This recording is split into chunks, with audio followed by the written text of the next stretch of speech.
Okay. Hello, and welcome to another Rush Generations Health Education Lecture. Rush Generations is delighted to be your source of information, resources, and health promotion programs that help us maximize our well-being and good health as we age. Today is Wednesday, May 21st. I'm Grisel Rodriguez Morales, Rush Generations Program Director, and I'll be your moderator for today's presentation. It's more than a lecture, so you will see. But today our event is called Independence and Connection, the Power of Community in Solo Aging. I'd like to first thank our producer, Hannah Weitzman. Hannah is also going to help us manage the chat so that we can have a great discussion about solo aging and how we can stay connected in our later years. As always, we're live streaming this lecture via our YouTube channel. So we ask that you please use the chat function to ask questions or to add to the discussion throughout today's presentations. Those of you who are joining us via phone, you will also have an opportunity to unmute your audio so that you can ask your questions or make comments. It's going to be a little bit different today. We hope you enjoy it. I'd like to start with some framing about the topic of solo aging. So maybe we can start there. We'll touch on what solo aging is and some of the statistics. I'll also touch briefly on some of the terms that have been ascribed to this sector of the older population before I introduce the panelists that have so kindly agreed to have this conversation with us today. So when we hear about solo aging, what does solo aging mean? We usually think of a solo ager, quote unquote, solo ager, as those with no children or partners. But as you can see here in the definition, is someone with no family living nearby and a family member nearby that is willing, able to intervene in a crisis and who will be available to provide support as the solo ager requires it. And I'm stressing those words, available, able, willing, and as the solo ager requires it, mainly because we are also at Rush very interested always in exploring what matters most to those we serve.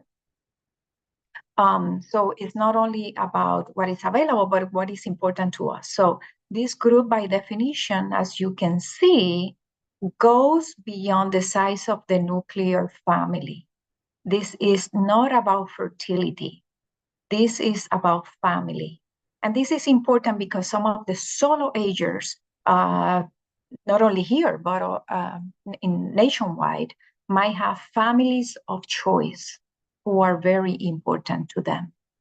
But the term solo aging was coined by Dr. Sarah Steph Giver, and she's the author of the book Essential Retirement Planning for Solo Agers.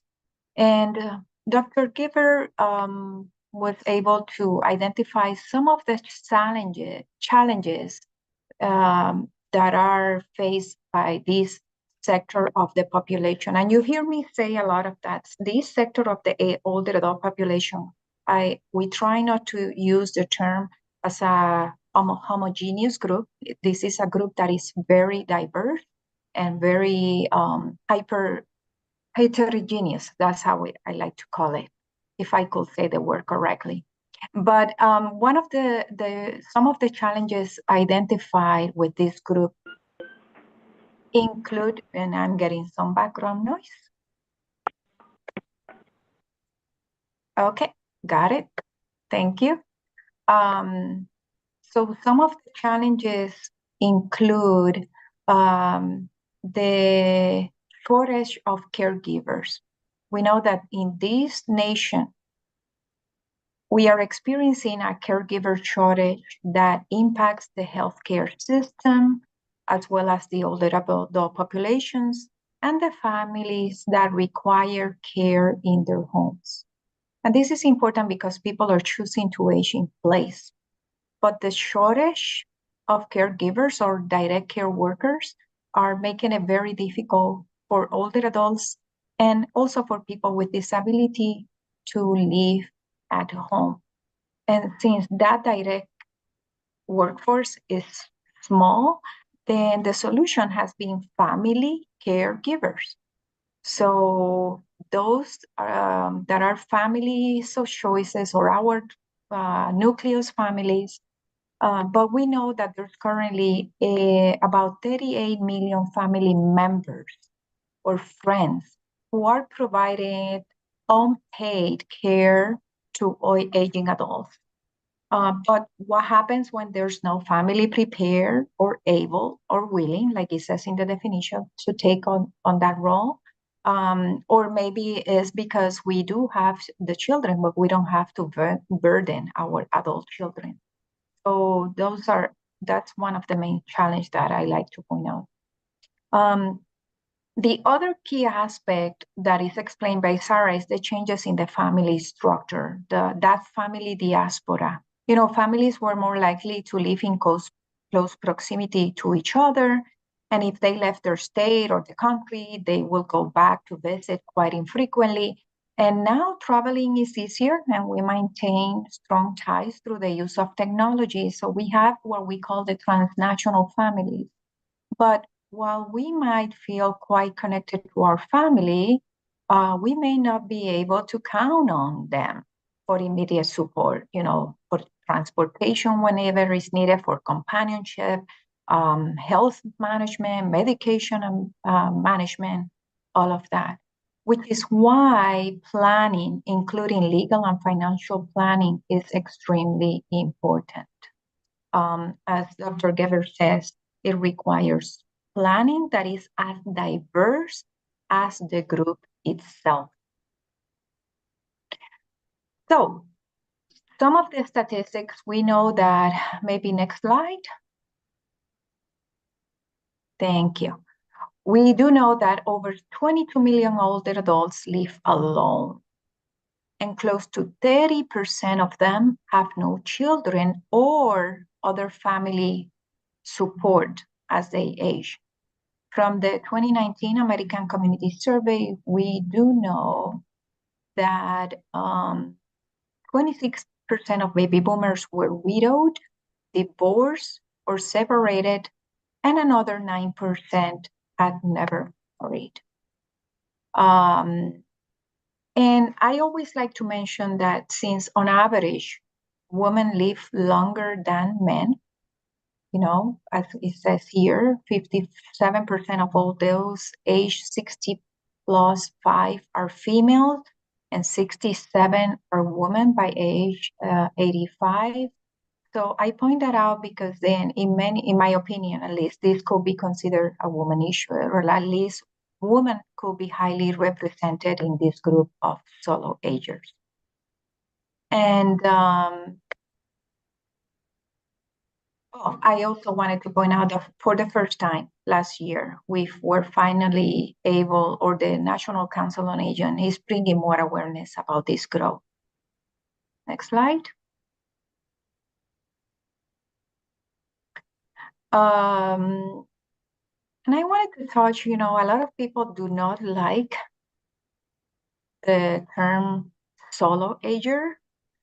I think that the more that I thought about it, and since I'm in the habit of evaluating language, especially the language that we as providers at times use to describe groups, I wanted to know more about the terminology. And I started doing this work last year, trying to figure out why the terminology of solo aging. And very much to my surprise, I learned that about other terms that have been used by none others than healthcare providers.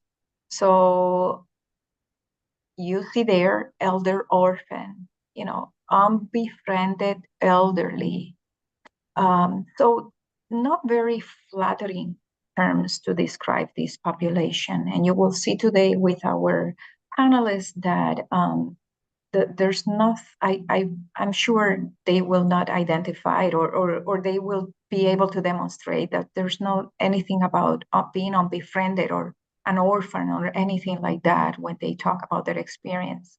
But yes, these are some of the terminology in a peer-reviewed research article. Actually, the authors, the authors of that article documented some of the terms that have been used, and the first one from 1994. So what we have is an opportunity here to also challenge, not only to learn about this population, but also to challenge some of the perceptions that we've had of this group.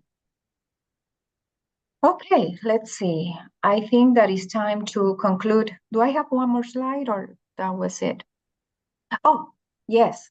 One of the reasons I also like to challenge in terms of language is because the way that we also think about us aging is very important. There's this fabulous book that captures how important it is to pay attention to how our views, the views that we internalize in terms of aging, because it can actually affect the length of our lives, literally. So in this research, or different research studies that Dr. Levy did, is being documented that those with a more positive age view live close to 8 years longer, actually 7.5 years longer than those with most negative views. So with that in mind, let's get back and let me introduce the panelists. Oh, one more. Thank you, Hannah. So while Dr. Geber continues to speak about the importance of planning, financial planning, health planning, legal planning, she has also been very clear about this, especially since loneliness and social isolation are widespread problems in the US. So the planning piece, as it says here, and for those of you who are joining via audio only, Dr. Sarah Geber says, the planning piece that is most critical for solo agers is to develop and maintain a social network. So it's one of the things that we are going to discuss with our panelists. I'm sorry, I'm getting ahead of myself because I'm excited then to now introduce to you the two fabulous women who are going to be joining us today. So let me start with Jerry Norrington. Jerry is 70 years old, and she's a retired business coach for small businesses and nonprofit organizations. And Jerry has been volunteering with us with Rush Generations for more than 13 years and has served on the advisory board for Rush Generations, as well as facilitating countless of the wellness programs that we offer, such as chronic pain management, take charge of your health, RAP programs. She's a fabulous facilitator, and currently she's also sitting on the Institutional Review Board, the IRB, at Rush University Medical Center. And on top of that, of course, she's also the proud grandmother of a 20-year-old college student and a 12-year-old middle schooler. So we are delighted to have Jerry with us today. And then we have as well Stephanie Clark, who is 82 years old, is an aging activist, and a twin-spirited Renaissance woman who is constantly in search for knowledge. This has also led to a successful runway modeling career and using storytelling in support on LGBTQA plus health and housing issues. Stephanie, after completing her name and gender marker change in 2016, she was introduced to the Village Chicago, which is a great collaborator with Rush Generations. Between the Center on Halsted and the Village Chicago, Stephanie has found her families of choice, and she has been in the board member of the Village Chicago since 2023. He has been appointed to Governor J.B. Pritzker's Advisory Commission on LGBTQA plus aging and health disparity, and Mayor Brandon Johnson's here in Chicago. Mayor Johnson's Advisory Council on LGBTQA plus health and housing issues. So thank you both to you for joining us. Let me see. I think I need to help you turn off your. Here you are. Perfect. Thank you, thank you, thank you. It's so great to have you here. So, anything that I missed in that intro, maybe a minute or two. I'm sorry, we normally keep those bio shorts, but you are a fabulous and interesting woman that probably would like to add a little bit more. I just wanted to make a correction. Yes. You said that I am 70 and I am actually 78, about to be 79. 78, about to be, did I say 70? That's I'm so sorry, thank you. Good, 78, about to be 78, yes. 79. And I'm 58. Okay. Since everybody's telling their age. Thank you, Jerry. So what do you think about that introduction, the solo aging? It's one of the first things that I always want to ask, what is it that this concept of solo aging, what does solo aging means to you personally, to each of you personally? Well, personally, solo aging, I never thought of it in those terms. It's just something that I had to do. And as long as I'm able to take care of myself and live alone, I intend to do that because I've been so independent all of my life. I just don't see it happening any other way, and will work to take care of myself from a health perspective so that I don't have to live with anyone else or go into some institution. Mm-hmm. So yeah, you see as an extension of your independence. Yes, absolutely. Mm-hmm. How about you, Stephanie? Well, I was married for 44 years. My wife died in 2011. So I've been solo aging-ish since 2011. What's interesting is I had 3 children. The eldest, they all had problems with Stephanie and Dad. So when I came out to them after my wife died on a Friday and I came out on Saturday, they had problems with Stephanie and Dad, and that's gone on for one, the oldest. She's never reconciled with me. And my son, who was a macho guy, had problems, and it went on for it took him 8 years. And I guess it was 2019 or something like that. He sent a Father's Day card to Stephanie, and that would normally cringe me. But in it, he hand wrote, "Thank you for being my father." And at that point in time, I knew he knew it was his problem, and he had resolved it. And that's kind of a neat thing. That card still sits in my dining room, right over there. So that's. Thank you for sharing that. And I'm very intrigued about, and fascinated even, but when you says I've been solo aging-ish, it also helps expand on, there's always a continuum. These things are not, black and white or so definitive. So I wanted to know from both of you if is that solo aging is similar to what Jerry was saying, that it's an extension of my independence. So it's not something that is, I fit this model. So in which ways you do not fit this concept of or the definition per se of solo aging? Well, one of the benefits I've had is I've had to create my chosen family. I really didn't have a birth family. by the time I was 14, every male in my family died. And I knew I was a girl, so that wasn't going to do any good.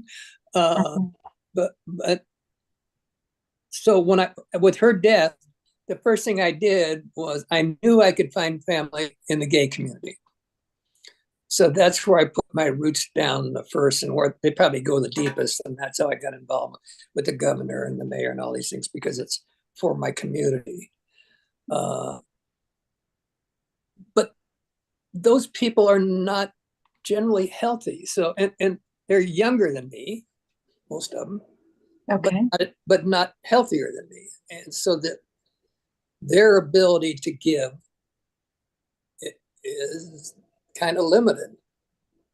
What I found in the village of Chicago is, you guys may want to talk about that, what your feeling is, but all of a sudden I have access to 450 people. How many? All over 50 years old. Oh, wow. How many you said? I think we're like 450 now. Okay. And we stretch from Evanston to Hyde Park. And it's just, but everybody, not everybody, most people, I think our oldest is 102. But I went to a birthday party last Sunday, and the birthday guy was turning 80. So he was just becoming an octogenarian. And there were like 10 or 12 of us that'd been there for a long time. It was just the life expectancy of staying alive is just the challenge of getting up every morning and living and not going into a closet and dying. Mm-hmm. Mm-hmm. And actually, this question and your response is getting us into another question that we had in terms of, what are the strategies, especially because in what Dr. Geber was saying, that importance and what we know about loneliness and social isolation, but that connection with others. So wanting to know what are some of the strategies that you have used to build and maintain community. You speak about chosen families. Those could be groups that you identify with, and they end up being sometimes even closer, or the only people that you have as quote unquote family. But sometimes they act or are more supportive and or closer to us as we are living our lives.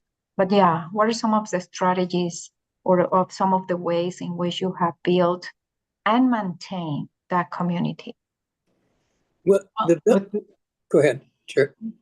With me, especially doing some of the wellness programs that I do, I would come in contact with lots of seniors, and some of the things that I would hear in terms of socialization is women didn't have companionship or were a little bit lonely.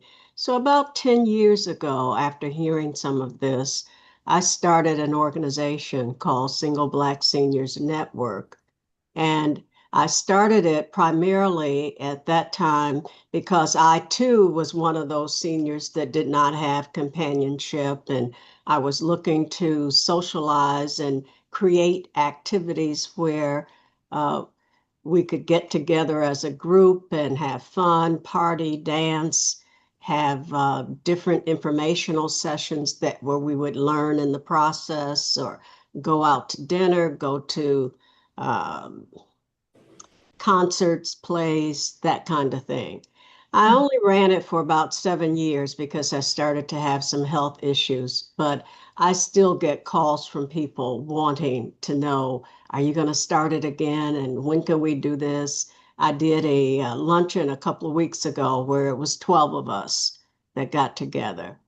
And it was just a lot of fun. So I tried to stay connected to Mhm. some of the people that were a part of the organization. Even when the pandemic hit, we couldn't come together for our socials, but what we did with Zoom, we would have a Zoom session every week, And sometimes we talk for 3 hours, and it could be as many as 20. Wow. And it was fun. I started creating topics that we could talk about, and it just was really fun. We did that for about 3 years on Zoom. So, Jerry, you literally then created a network, not only in the name, yes, but it's a network that then yes, continues to be with you. yes, Oh, so fabulous. And sometimes we don't even recognize it, but some of the activities we know describe it as, fun or social, highly engaging, but at the same time, when you talk about dance is so critical also for us to remain, it provides the physical and the cognitive strategies that are needed yes, for us to remain yes. strong as we age. So fabulous, fabulous, fabulous. We planned 2 trips.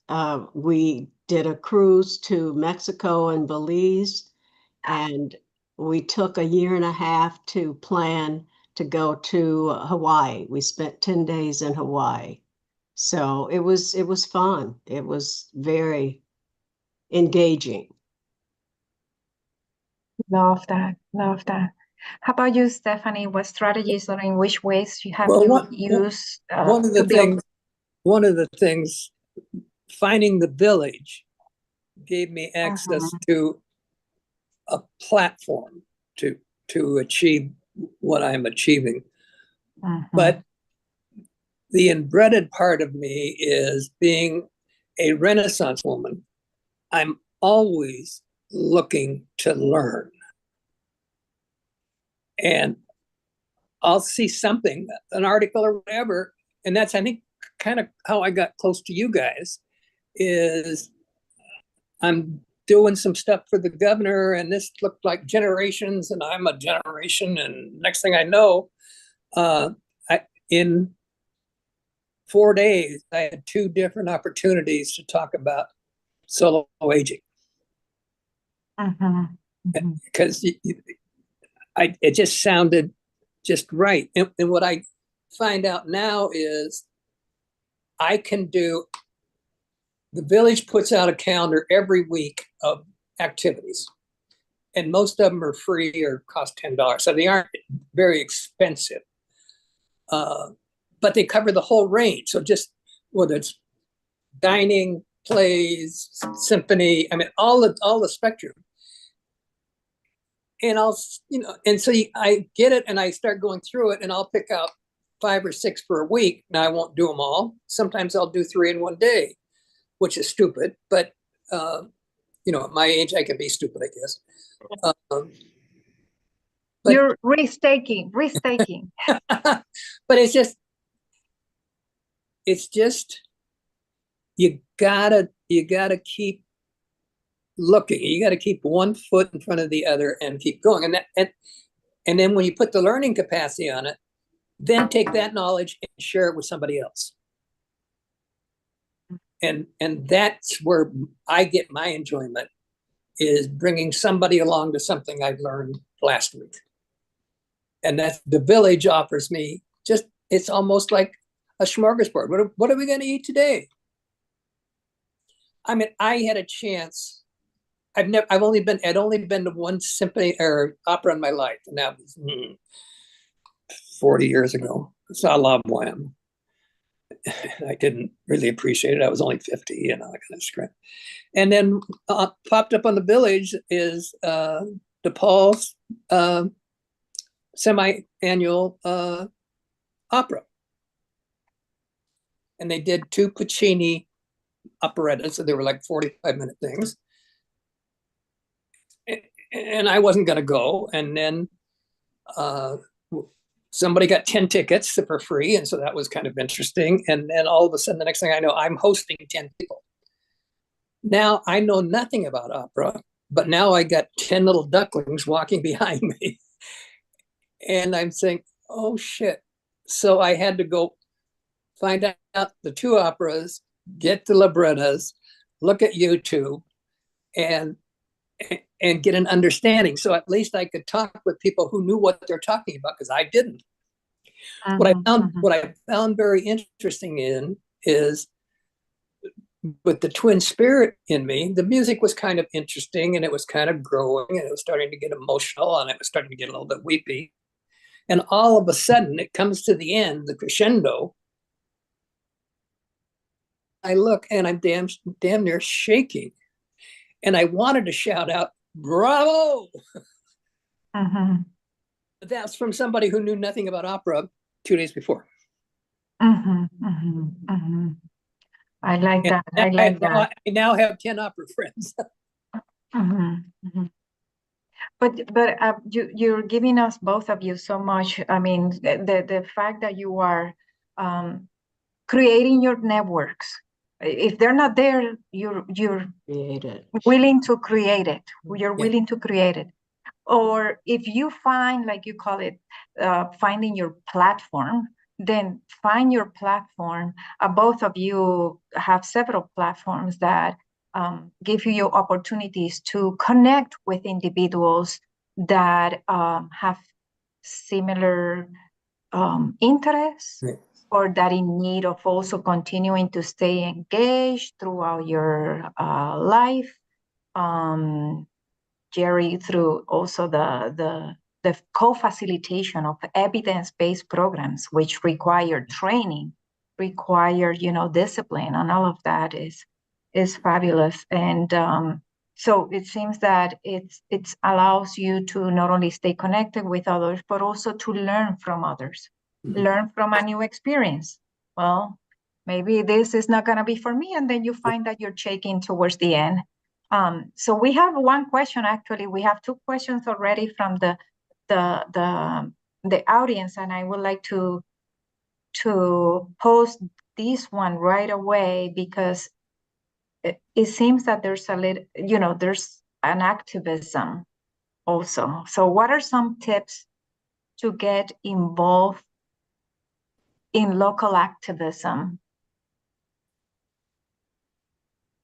or find some ways in which you, through what you do, in a sense, I like to expand on that knowledge of activism. Doesn't have to be like a formal title, but it gives you, what you said, the platform. So what are some of the tips to get involved in local activism, or to find the platforms that allow you to do something for you and then for others?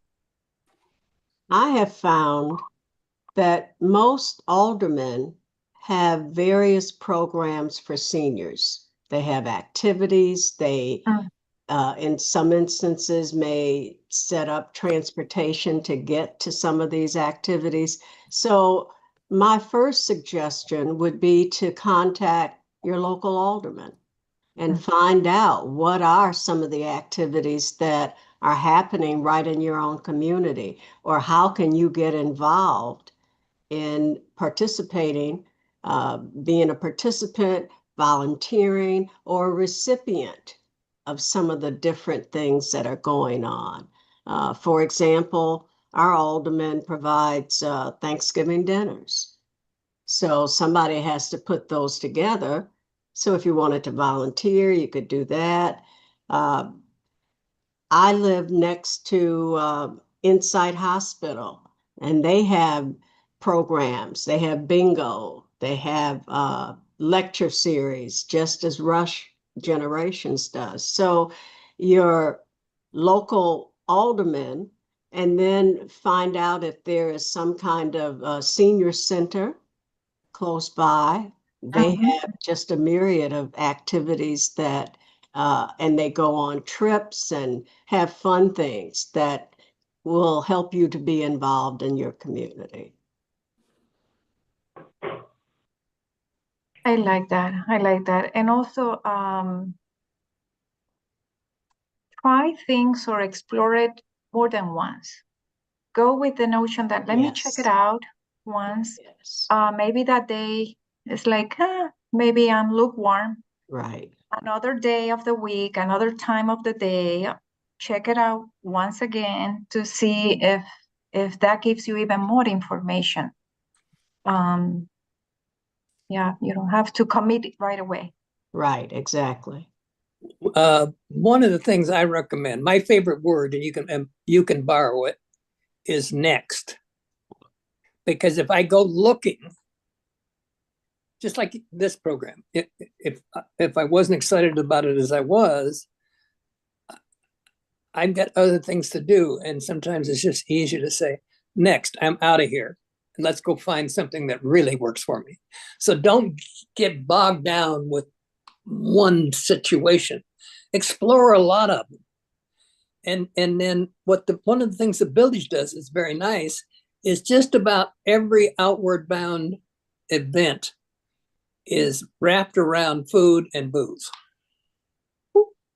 And that brings out a lot of conversation. But what are, that's why God invented bread, right? It was to share. I'm not a prophet, but I think I remember him saying that. So just find things that kind of fit for you, and then find other people that like to either drink wine or go to plays, and then leverage off of those, because they're going to have friends that are completely outside your bandwidth, but could be very interesting for you to find. But it's your responsibility to make the expansion. Take what the village gives you, take what Rush gives you, but then leverage it. So since we are already exploring not only the organizations that both of you are quite engaged in, but also some other possibilities, from a personal level, how has staying connected to others, and not only through the organization, but also to friendships, to community programs, what impact has had that in your physical or mental well-being? Can you give concrete examples or more direct examples about how that can help? Well, that has helped you or could help others as well, physically, mentally, spiritually. I'm always worried about short-term memory lapse. I mean, sometimes I'll just freeze. I'll lose a train of thought for 2 seconds, just kind of like the airport in wherever it is, New York, New Jersey. But you need to be able to get back going soon. And I find that the relationships that the village offers, it just gives you so many opportunities to touch in space with it. But then you start building community, and then community builds mental happiness. And then we do a lot of mind health stuff, and then we do some physical stuff, and then we read gay books, and we read straight books, and we watch plays. And all of a sudden, you're using your mind in so many different ways that you stay engaged. And every once in a while, you find something you like, and then you go deep down that rabbit hole. Mm-hmm. So that's how the village keeps me sane, I guess is the word I'd like to use, but alive. Alive. I enjoy waking up every morning. Oh, lovely. As much as I interact with people, I am truly an introvert. So I enjoy time alone, where I can just sit and meditate or think or read or watch TV. And I found that in that quiet time, meditative time, that I didn't always get the support that I needed. Mm-hmm. And I realized that I am truly blessed. I have 2 friends that I have known, one as long as I can remember, and the other I met in kindergarten more than 75 years ago. So we have remained friends and have interacted accordingly. So I have found when I take the time to make a phone call and ask, how are you doing? What's going on? Or they call me. And if I'm calling them, they're responding. by calling me more regularly.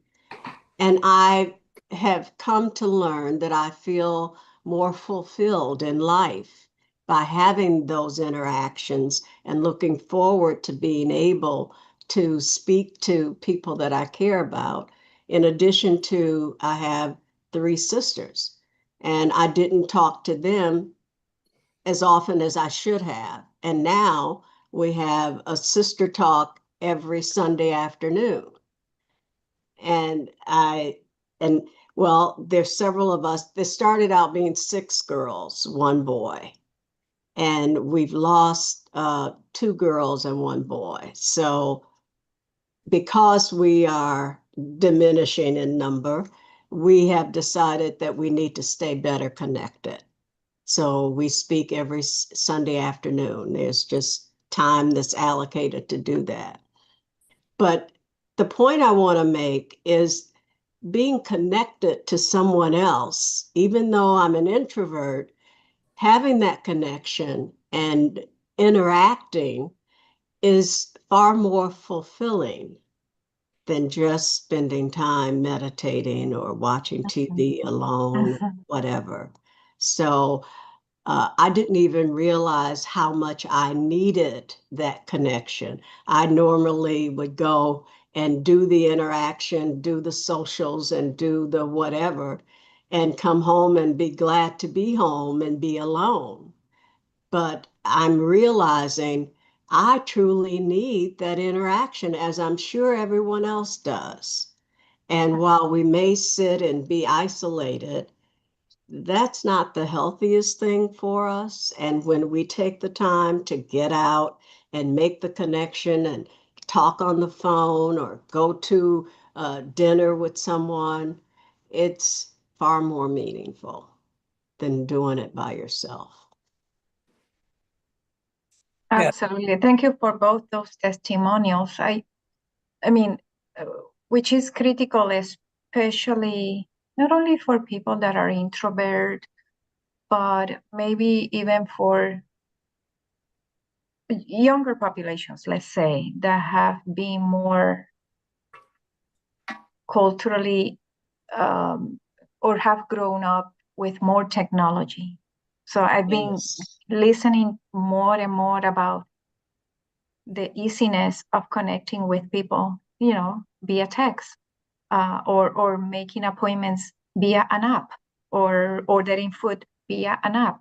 But then what you both, Stephanie and Jerry, are talking about is then um, that intentionality that, there's something that is needed, we need to connect more often, or I need to go get there. And for you to do that, A, there's intentionality.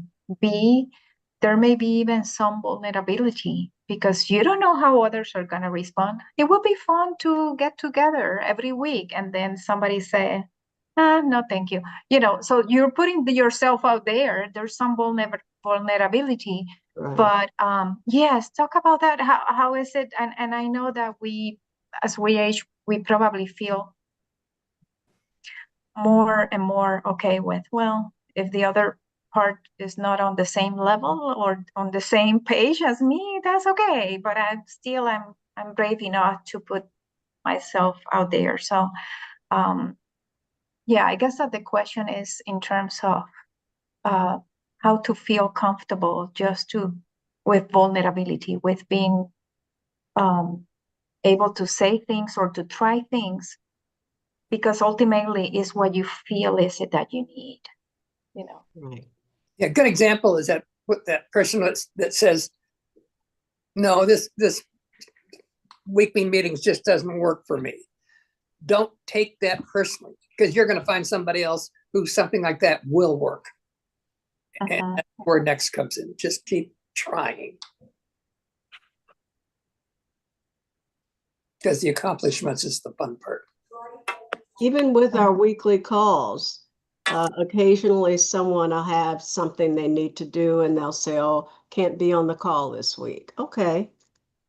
But the next week, then it's usually all of us. So, yes, we will lead our lives, whatever we are involved in doing.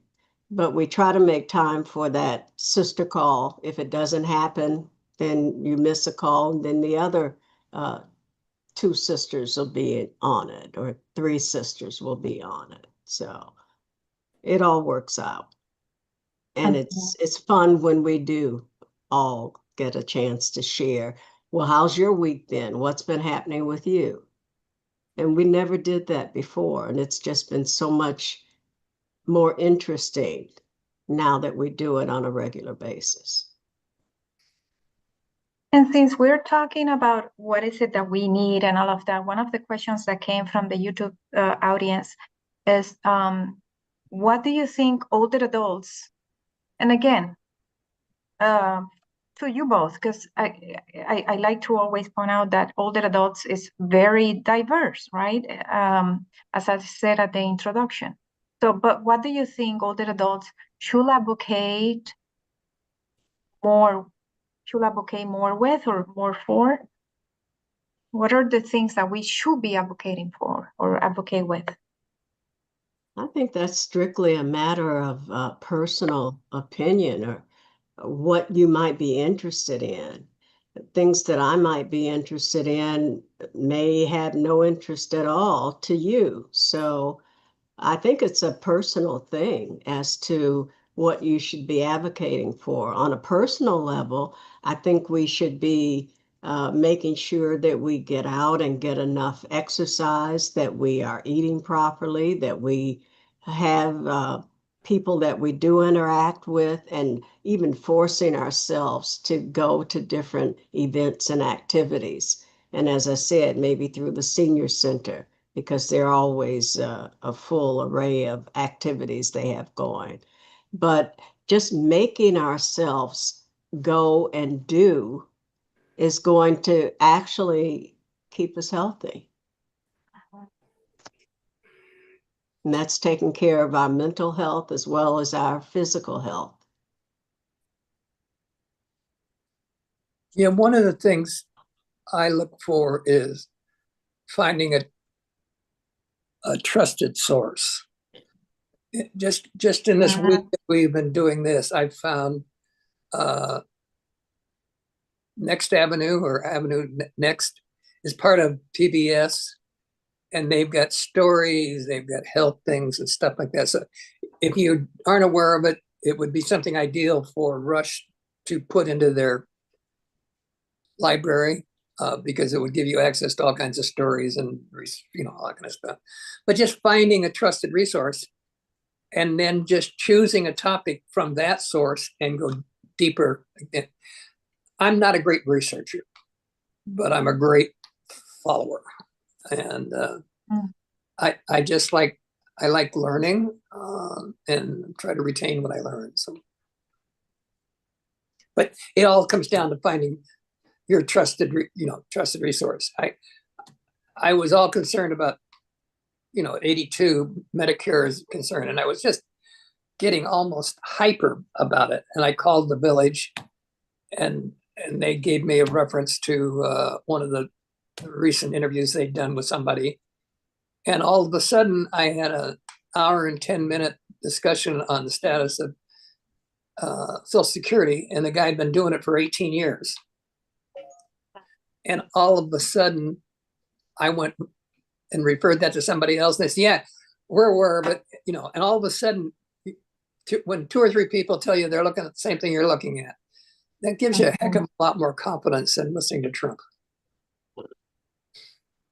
I'm glad you're talking about the trusted source. It's one of the things actually that Jerry and you do this in the evidence-based programs. Right. We teach people to be informed consumers, because as you're dealing with a chronic health condition, for example, you will want to go and search for what is the latest, or what do we know about this medication, or things like that. And we differentiate even to the level of what is a .com or .edu or .org. Find there's so much content being created by minute out there. So knowing exactly what is a trusted source or a Yeah. legit source. Also because not only you get information that most likely will be vetted, is research, as you said many times, but also you're avoiding thing, maybe even getting the hands of some, scam or unscrupulous ways of doing things. So one of the comments that we got also is love the next quote unquote next from Stephanie when something doesn't jive. Yeah. If it's not, then let's next, but keep exploring. Yeah. We need to keep exploring. We need to keep making sure that we're meeting our needs, again, physically, mentally, spiritually, and so on. Exploring the new things. So one more question from the audience. It says that you both seem so confident in getting yourself out there. Even as introvert, you can feel very comfortable getting yourself out there, even creating a network. So what advice do you have to someone who is introverted?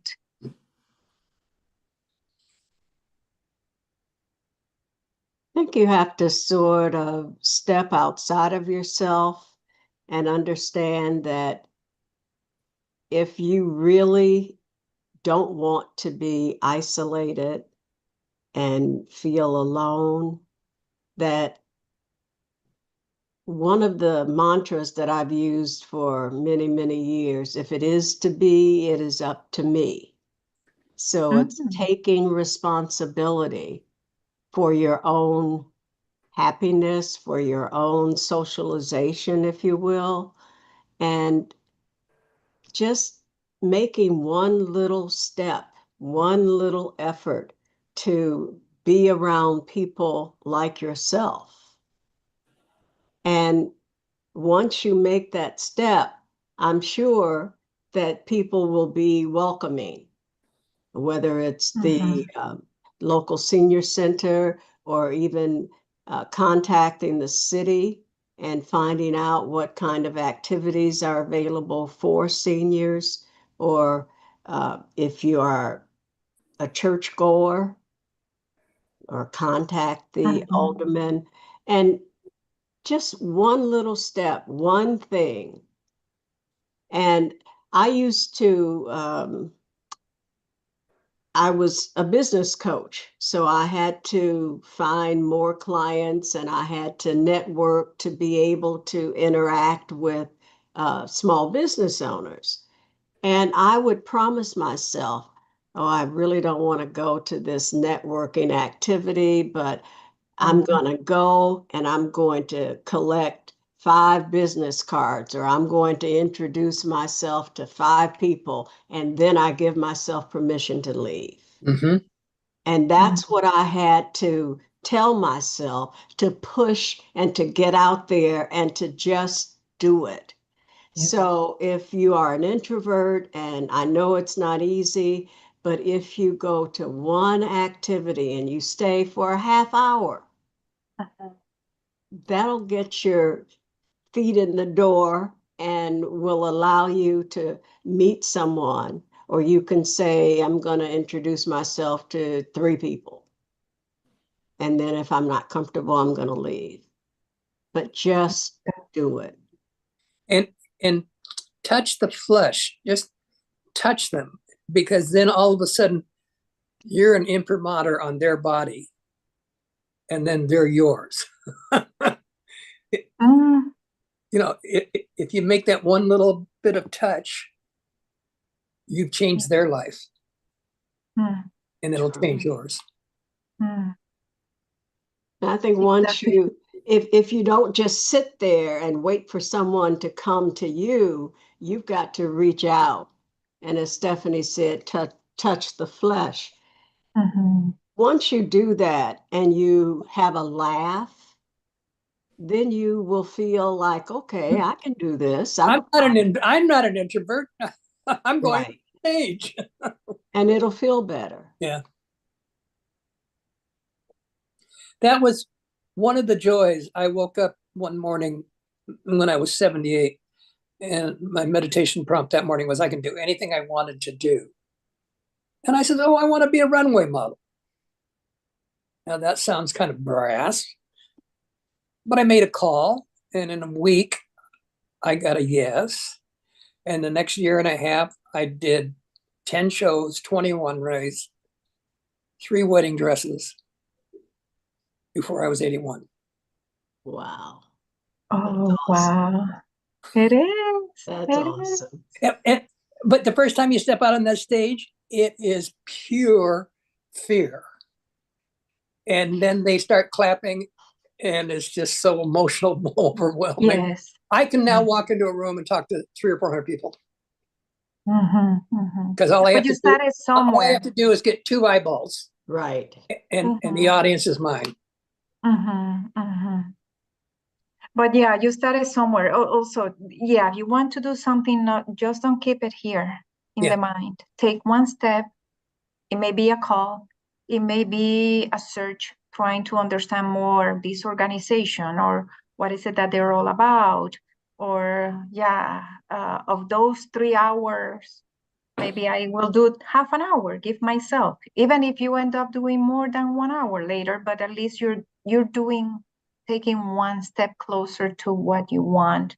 Right. I love what you said also, Jerry. If it is to be, it is up to me. Yes, absolutely. Love that. Love that a lot. Take responsibility. Yes, yes. It reminded me also of those action plans. We have big goals for ourselves, right? But at least we need to do one step that will get us to that big goal, something that is achievable in our mind, Right. not setting something that is unrealistic. But wow, what a busy runway career, Stephanie. That's fantastic.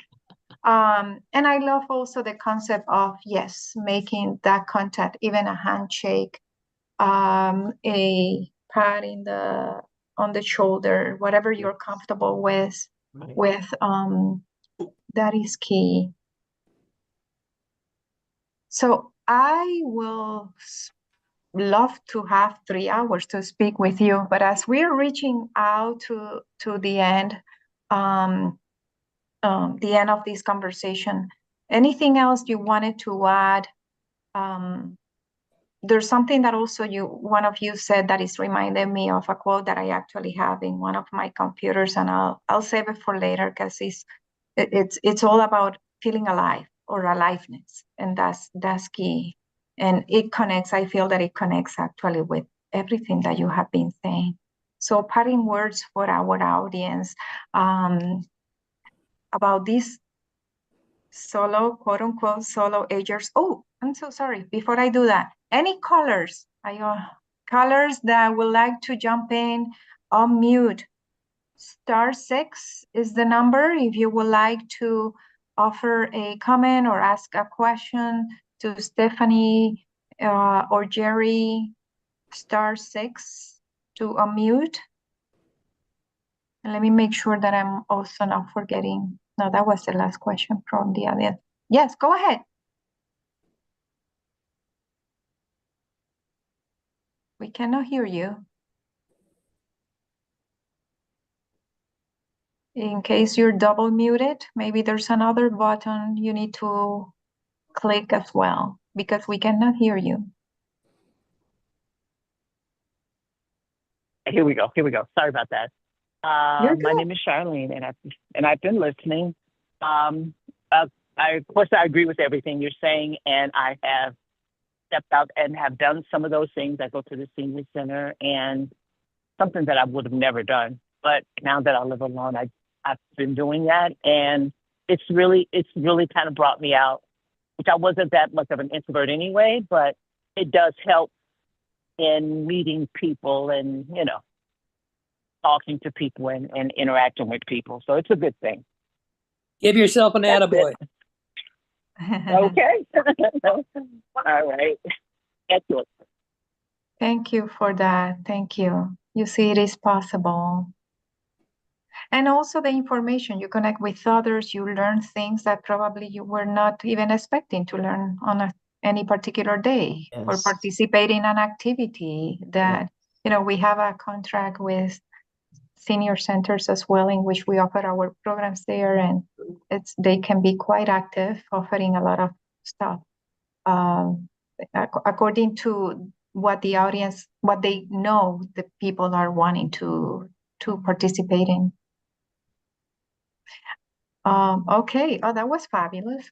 Well, yeah, the quote that I have on my desktop is aliveness, which comes from a famous psychotherapist, Perel, and I'm paraphrasing because it was during an interview, but I had to write it down and put it as a quote. Aliveness is reached by being outside in the world with agency, focusing on the self and doing what matters to us. So we all have agency. Yes. We all have agency. And when we do that, to focus on what our needs are, so focusing on the else, and we get to do what matters to us, that is aliveness. That is, that is what help us wake up every day and enjoy every single day that we are very blessed to live. Oh, thank you. Thank you so much. Right. People are just very grateful for what you're saying, for Stephanie and Jerry and our programs, Ross Generations. Greatly appreciate you being here. This is a big topic, everyone. I know that the solo aging conversation is gonna explore. So I hope this was very helpful to you. Again, Stephanie, Jerry, thank you so much for your generosity with your time, your wisdom, and I hope it's not the last one, the last conversation that we have together. Right. Thank Right. you for having. Thank you very much. Mhm. It is our pleasure. Okay. Thank you, Hannah. This was a fabulous program. And now let us tell you about the programs that we have coming up. As you know, we're always on the go, trying to meet your needs and making sure that you remain active. And one of the upcoming workshops that we have is a matter of balance. And this is an 8-week session workshop for individuals who have started to restrict their physical and social activity because of a fear of falling. The workshop utilizes, it changed to the next one, I don't know why, but the workshop utilizes a matter of balance, utilizes problem solving, confidence building, and balance improving exercise.